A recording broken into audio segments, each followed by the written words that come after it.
Bilang pagtugon sa lumalalang epekto ng labis na paggamit ng social media at video games sa mga kabataang Pilipino, nanawagan si Abra Lone District Representative JB Bernos sa mga lokal na pamahalaan na palakasin ang suporta sa sports, sining at mga gawaing pangkomunidad.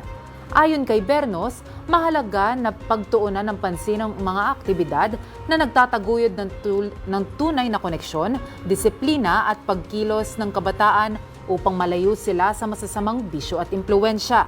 Binigyan din ni Bernos ang papel ng sports, arts, teatro at iba pang gawain bilang mabisang paraan para hubugin ang karakter at itaguyod ang diwan ng komunidad. Hinikayat din niya ang pakikipagtulungan ng gobyerno sa simbahan, paaralan at NGOs upang makalikha ng plataporma na magpapalawak ng mundo ng kabataan lampas sa gadget.